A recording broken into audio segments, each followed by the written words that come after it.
1857 की क्रांति की पूरी कहानी, भारत का पहला स्वतंत्रता संग्राम। एक, पृष्ठभूमि, अंग्रेजों का अत्याचार। 18वीं सदी के अंत तक अंग्रेज ईस्ट इंडिया कंपनी भारत के बड़े हिस्से पर कब्जा कर चुकी थी। उन्होंने किसानों पर भारी टैक्स लगाया, भारतीय राजाओं की सत्ता छीनी, धर्म और परंपराओं में दखल दिया, सैनिकों सिपाहियों से भेदभाव किया। लोगों में गुस्सा धीरे धीरे बढ़ रहा था। 2, चर्बी वाले कारतूस, चिंगारी। 1857 में अंग्रेजों ने नई एनफील्ड राइफल दी। इसके कारतूस को मुंह से काटना पड़ता था। अफवाह फैली कि कारतूस में गाय और सूअर की चर्बी लगी है। हिंदुओं के लिए गाय पवित्र, मुसलमानों के लिए सूअर नापाक। सिपाहियों की धार्मिक भावनाएं आहत हुईं। यहीं से विद्रोह की आग भड़की।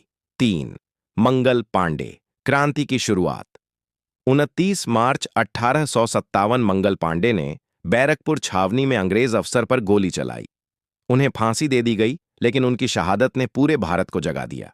4, मेरठ से दिल्ली विद्रोह का फैलाव। 10 मई 1857 को मेरठ के सिपाहियों ने बगावत कर दी। वे सीधे दिल्ली पहुंचे और मुगल सम्राट बहादुर शाह जफर को अपना नेता घोषित किया, दिल्ली को आजाद करवाया। अब यह विद्रोह पूरे उत्तर भारत में फैल गया। 5, क्रांति के प्रमुख नेता रानी लक्ष्मीबाई झांसी। मैं अपनी झांसी नहीं दूंगी। उन्होंने बहादुरी से अंग्रेजों से युद्ध किया। नाना साहब कानपुर मराठा शासक, अंग्रेजों के खिलाफ बड़ा विद्रोह किया। तात्या टोपे गुरिल्ला युद्ध के माहिर योद्धा। बेगम हजरत महल लखनऊ, उन्होंने अवध में अंग्रेजों को चुनौती दी।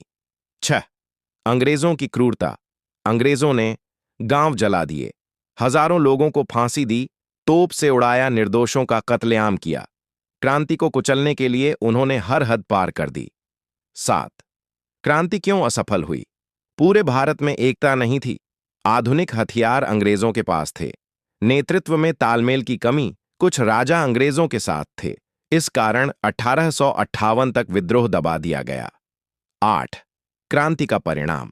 हालांकि क्रांति हार गई, लेकिन इसने अंग्रेजी शासन की नींव हिला दी, भारत में आजादी की भावना जगा दी। ईस्ट इंडिया कंपनी खत्म हुई, ब्रिटिश सरकार ने सीधे शासन शुरू किया। यहीं से स्वतंत्रता संग्राम की असली शुरुआत हुई। 9, 1857 की क्रांति का महत्व। यह भारत की पहली आजादी की लड़ाई थी। इसने देशवासियों में एकता पैदा की, आने वाली पीढ़ियों को प्रेरणा दी।